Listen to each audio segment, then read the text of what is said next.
പാകിസ്ഥാന്റെ ഭാഗത്തുനിന്ന് വീണ്ടും പ്രകോപനപരമായ നിലപാടുകൾ ഉയരുകയാണ്. അതായത് പാകിസ്ഥാന്റെ പ്രതിരോധ മന്ത്രിയാണ് ഇത്തവണ പുതിയ വെല്ലുവിളികളുമായിട്ട് രംഗത്തിറങ്ങിയിരിക്കുന്നത്. അതായത് ഇന്ത്യയിലെ ഡാമുകളെ പോലും തകർക്കുമെന്ന നിലയിലാണ് കാര്യങ്ങൾ പോകുന്നത്.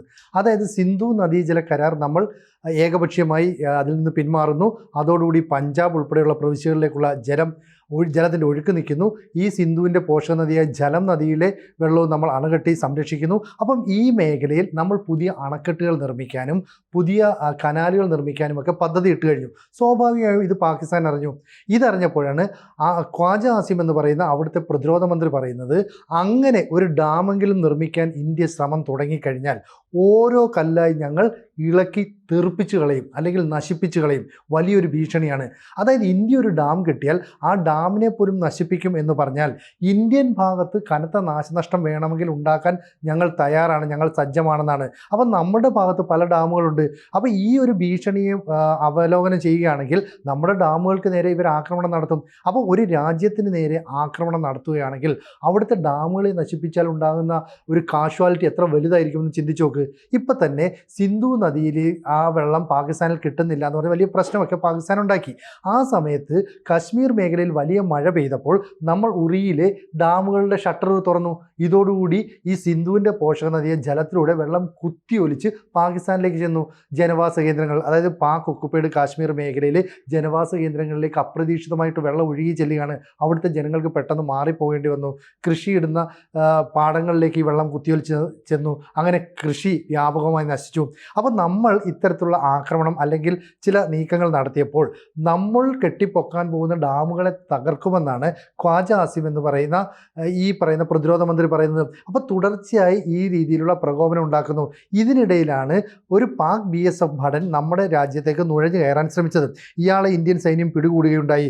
പിടികൂടിയെന്ന് മാത്രമല്ല, ഇയാൾ ഇങ്ങനെ കടക്കാനായിട്ട് ശ്രമിച്ചത് ആരുടെ പ്രേരണ കൊണ്ടാണ്, എന്തൊക്കെയാണ് ഇതിന് പിന്നിലെന്നുള്ള കാരണങ്ങളൊക്കെ നമ്മൾ അന്വേഷിക്കുകയാണ്. അപ്പോൾ ഇത് അന്വേഷിച്ചപ്പോൾ ഇത് രാജസ്ഥാൻ അതിർത്തി വഴി ഇയാൾ പോകണം, അല്ലെ കടന്നു പോകണം എന്നത് സംബന്ധിച്ചുള്ള ചില കൃത്യമായ പ്ലാനിങ് ഇയാൾക്ക് ലഭിച്ചുവെന്നും അതുകൊണ്ടാണ് ഇയാളെ പിടിച്ചതെന്നും ഒക്കെ നമ്മുടെ ഔദ്യോഗിക വൃത്തങ്ങൾ സൂചിപ്പിക്കുന്നുണ്ട്. കൃത്യമായ വിവരങ്ങൾ നൽകുന്നില്ല. കാരണം അബദ്ധവശാൽ ഇന്ത്യയുടെ ഒരു BSF ഭടൻ ഇതുപോലെ പാകിസ്ഥാൻ അതിർത്തി കടന്നു ചെല്ലുന്നു. അത് അബദ്ധം പറ്റിയതാണെന്ന് പറഞ്ഞിട്ട് പോലും പാകിസ്ഥാൻ അയാളെ വിട്ടുതരുന്നില്ല. ഒരാഴ്ചയായി അയാളെ കസ്റ്റഡിയിൽ വെച്ചിരിക്കുകയാണ്. ഈ ഭടൻ്റെ, അതായത് ഈ ആർമി സൈനികൻ്റെ കുടുംബം പലതവണ ഈ ആവശ്യങ്ങളൊക്കെ ഉന്നയിച്ചിട്ടുണ്ടെങ്കിലും പാകിസ്ഥാൻ യാതൊന്നും ചെയ്യുന്നില്ല. ഇതിനിടയിലാണ് രാജസ്ഥാനിലൂടെ ഒരു BSF ഭടൻ നുഴഞ്ഞു കയറാൻ ശ്രമം നടത്തിയത്. അപ്പം ഇന്ത്യൻ BSF അത് തടയുകയും ചെയ്തു. അപ്പോൾ പാകിസ്ഥാനുമായിട്ട് ഒരു ചർച്ചയിലൂടെ ഈ പ്രശ്നം പരിഹരിക്കാം, അല്ലെങ്കിൽ ഇയാളെ വിട്ടുതരില്ല എന്നൊക്കെ പറഞ്ഞു. അപ്പോഴും പ്രകോപനം വരുന്നുണ്ട്. ഞങ്ങളുടെ BSF ഭടനെ വിട്ടുതന്നില്ലെങ്കിൽ പാകിസ്ഥാൻ്റെ ഭാഗത്തുനിന്ന് ഒരു പൂർണ്ണ യുദ്ധമുണ്ടാകും. അപ്പം സാമ്പത്തികപരമായി സൈനികപരമായി ഒക്കെ തകർന്നു നിൽക്കുകയാണെങ്കിലും വെല്ലുവിളിക്കുന്നതിന്, ആക്രമണം നടത്തുമെന്ന് ഭീഷണിപ്പെടുത്തുന്നതിന് ഇതിനൊരു കുറവ് നടത്തുന്നില്ല.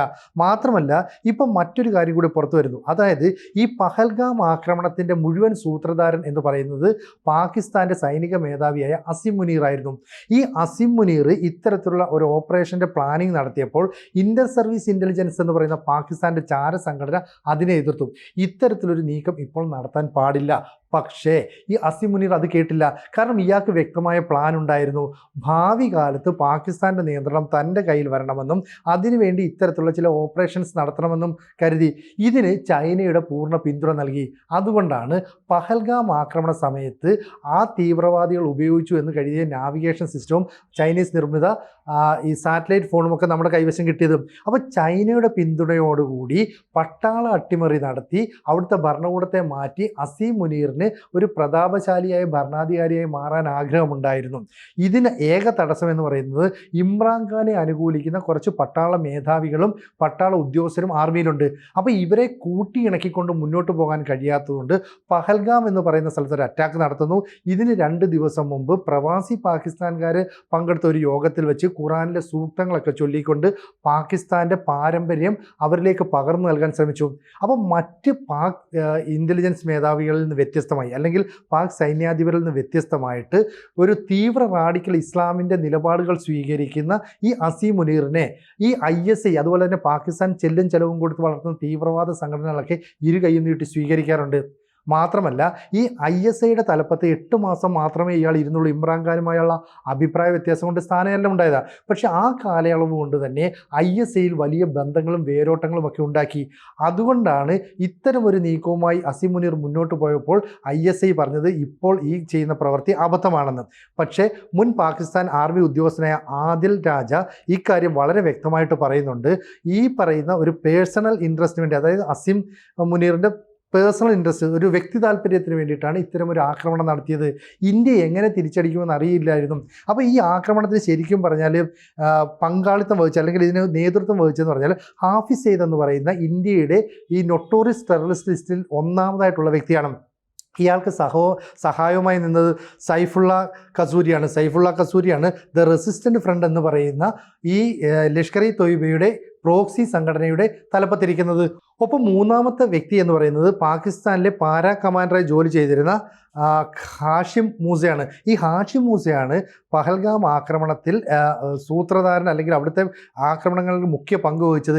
ഇയാൾക്കൊപ്പം ഉണ്ടായിരുന്ന ആദിൽ തോക്കർ, ആസിഫ് ഷെയ്ഖ് എന്നിവരുടെ വിവരങ്ങളൊക്കെ തന്നെ ഇന്ത്യൻ സേന കണ്ടുപിടിക്കുകയും പുറത്തുവിടുകയും ഒക്കെ ചെയ്തു. അപ്പോൾ ഇവരെല്ലാം കൂടെ പ്ലാൻ ചെയ്ത ഒരു പദ്ധതി നടപ്പാക്കണമെങ്കിൽ അതിന് പൂർണ്ണമായിട്ടും പാകിസ്ഥാൻ ആർമിയുടെ പിന്തുണയുണ്ടെന്ന് ഈ പറയുന്ന അസിം മുനീർ ഇവരെ ബോധ്യപ്പെടുത്തിയിരുന്നു.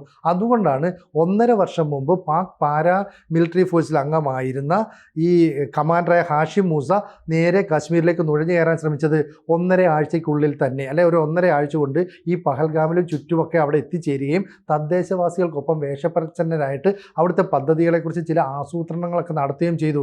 അതുകൊണ്ടാണ് ഈ ആക്രമണം നടത്തി ഇവർ പുറത്തു പോയെങ്കിലും കാശ്മീരിന് ചുറ്റുമുള്ള ഏതാണ്ട് 25 കിലോമീറ്റർ വരുന്ന വനമേഖലയിൽ ഇവർ ഒളിച്ചു താമസിക്കുന്നത്. അപ്പോൾ ഇവിടേക്കൊരു ആക്രമണം നടത്താത്ത എന്താണെന്ന് വെച്ചാൽ ഇവരെ ജീവനോടെ പിടികൂടി ലോകരാജ്യങ്ങൾക്ക് മുമ്പിൽ നമ്മൾ കൊണ്ടുവന്ന് നിർത്തണം. കാരണം ഈ ആക്രമണത്തിൻ്റെ എല്ലാം സൂത്രധാരൻ പാകിസ്ഥാനാണെന്നും അവരാണ് ട്രെയിനിങ് നൽകിയെന്നുള്ള വിവരങ്ങൾ ഇവർ പുറത്തു പറയണം. നമുക്കറിയാം, മുംബൈ അറ്റാക്കുമായി ബന്ധപ്പെട്ട് ഒരാളെ ജീവനോടെ പിടികൂടിയത് കൊണ്ടാണ് നമുക്ക് ലോകരാജ്യങ്ങൾക്ക് മുമ്പിൽ ഇത് തെളിയിക്കാൻ കഴിഞ്ഞത്. ഇത്തരത്തിലുള്ള ഒരു നീക്കം ഇന്ത്യ നടത്തുന്നു. അതുകൊണ്ടാണ് പാകിസ്ഥാൻ എല്ലാവിധ സന്നാഹങ്ങളും ഒരുക്കി നിന്ന് നമ്മളെ ഭീഷണിപ്പെടുത്തിയിട്ടും നമ്മൾ അതിൻ്റെ വലയിലൊന്നും വന്ന് വീണു പോകാത്തതും. അപ്പം ഇന്ത്യയുടെ ആക്രമണത്തെ സംബന്ധിച്ച് ഒരു അവ്യക്തതയും ഉണ്ടാകരുത്, ആ രീതിയിൽ തന്നെ തിരിച്ചടി നൽകണമെന്നൊക്കെ പറഞ്ഞിട്ടാണ് ഇപ്പോൾ അവിടെ ഹാമർ എക്സസൈസ് എന്ന് പറയുന്ന ഒരു ആയുധ പരിശീലന പരിപാടിയൊക്കെ പാകിസ്ഥാൻ സംഘടിപ്പിക്കുന്നത്.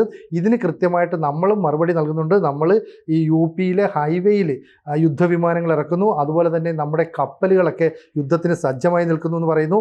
ഒരു അന്തർവാഹിനിയും ഒരു യുദ്ധക്കപ്പലും ഒരു ഹെലികോപ്റ്ററും ഒരേ പൊസിഷനിൽ നിൽക്കുന്ന ചിത്രങ്ങളെടുത്ത് നമ്മൾ സമൂഹ മാധ്യമങ്ങളിലൂടെ പ്രചരിപ്പിക്കുന്നു. എന്നിട്ട് പറയുന്നുണ്ട് ഞങ്ങളുടെ, അതായത് ഇന്ത്യൻ നാവികസേനയുടെ ഒരു തൃശൂലമാണ് ഇതെന്നുള്ള രീതിയിൽ പറയുന്നു. അപ്പോൾ അലകൾക്ക് മീതെയും താഴെയും കുറുകയും ഒക്കെ തന്നെ ഇവയുണ്ടാകും.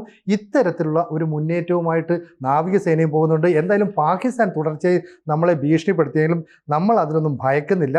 അസിം മുനീറാണ് ഈ പഹൽഗാം അറ്റാക്കിൻ്റെ സൂത്രധാരനെന്ന് മുൻ പട്ടാള ഉദ്യോഗസ്ഥൻ തന്നെ വെളിപ്പെടുത്തിയതോടുകൂടി പാകിസ്ഥാൻ തികച്ചും പ്രതിരോധത്തിലായിരിക്കുകയാണ്.